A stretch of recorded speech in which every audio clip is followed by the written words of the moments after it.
একটি ক্লাসরুম, একটি বই, একটি ব্যাগ, আর তার পাশেই প্রায় একটি প্লাকার্ড। বাংলাদেশের শিক্ষার্থী মানেই যেন শুধু পরীক্ষার খাতা নয়, রাস্তার স্লোগানও। প্রশ্ন হলো, এটা কি সত্যি ব্যতিক্রম, নাকি এটা ভূখণ্ডেরই ইতিহাসের ধারাবাহিকতা? আর যখন একটি জাতির শিক্ষার্থীরা বারবার রাস্তায় নামে, তখন তা আসলে কি বলে? রাষ্ট্রের ব্যর্থতা নাকি নাগরিক সমাজের শক্তি?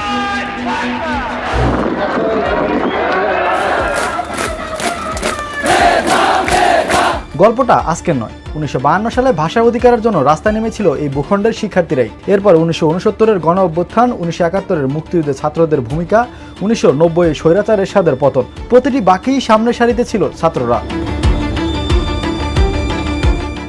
এরপর 2018 কোটা সংস্কারের দাবি, নিরাপদ সড়কের দাবি, আর সবচেয়ে সাম্প্রতিক অধ্যায় 2024 সালের জুলাই অভ্যুত্থান, যা শুরু হয়েছিল সরকারি চাকরিতে কোটা ব্যবস্থা সংস্কারের দাবি নিয়ে, আর শেষ পর্যন্ত রূপ নেয় এক ব্যাপক গণ আন্দোলনে।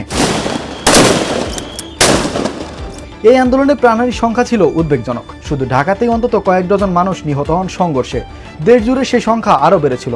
ইউনিসেফের মতো আন্তর্জাতিক সংস্থাও এই সহিংসতায় শিশু কিশোরদের মৃত্যু নিয়ে উদ্বেগ প্রকাশ করেছিল। প্রশ্ন উঠতে পারে, শিক্ষার্থীরা কি শুধু বাংলাদেশের রাস্তায় নামে? উত্তর হলো না। ইতিহাস জুড়েই ছাত্ররা রাজনৈতিক পরিবর্তনের অগ্রভাগে ছিল।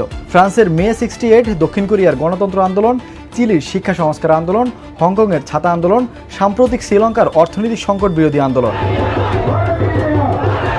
যেসব দেশে প্রাতিষ্ঠানিক বিরোধী রাজনীতির জায়গা সংকুচিত, সেখানেই ছাত্র সংগঠনগুলো প্রায় বিকল্প রাজনৈতিক কণ্ঠস্বর হিসেবে আবির্ভূত হয়। এটা দক্ষিণ এশিয়া ও লাতিন আমেরিকার একাধিক দেশে দেখা গেছে। তাহলে পার্থক্যটা কোথায়?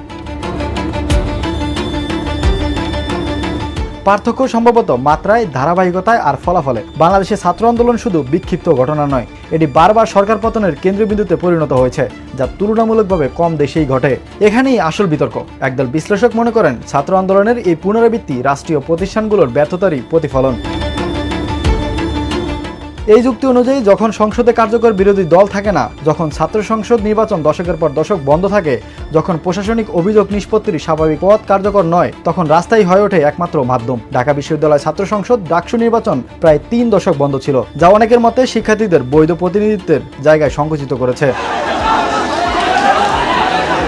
অন্যদিকে কেউ কেউ এই আন্দোলনগুলোকে ভিন্নভাবে দেখেন। রাষ্ট্রের ব্যর্থতার চিহ্ন হিসেবে নয়, বরং এটি সক্রিয়, রাজনীতি সচেতন তরুণ প্রজন্মের প্রকাশ হিসেবে। এই দৃষ্টিভঙ্গি অনুযায়ী ছাত্ররা যে অন্যায়ের বিরুদ্ধে সংগঠিত হতে পারে, প্রতিবাদ করতে পারে এবং কখনো কখনো ফলাফল আদায় করতে পারে, এটা বড় এক জীবন্ত নাগরিক সংস্কৃতির লক্ষণ।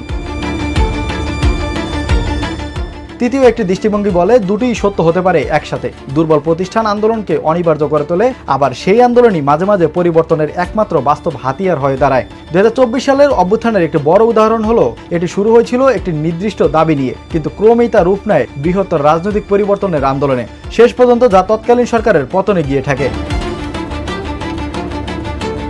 তবে এই আন্দোলনগুলোর একটি বাস্তব মূল্যও আছে। শিক্ষাবর্ষ পিছিয়ে যায়, পরীক্ষা স্থগিত হয়, ব্যবসা বাণিজ্য ক্ষতিগ্রস্ত হয়, আর সবচেয়ে বড় কথা, মানুষের প্রাণ যায়। 2024 সালের আন্দোলনে যে সহিংসতা ঘটেছিল, তা শুধু বাংলাদেশের রাজনৈতিক ইতিহাসই নয়, শিক্ষার্থী সমাজের সামষ্টিক স্মৃতিতেও গভীর দাগ রেখে গেছে।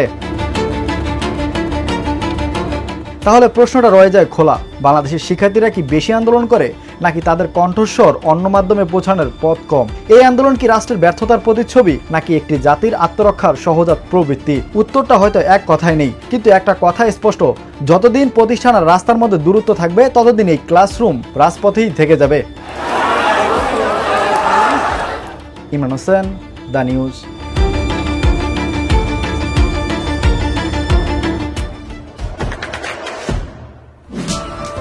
দেশে দেশে সবার সাথে দ্য নিউজ।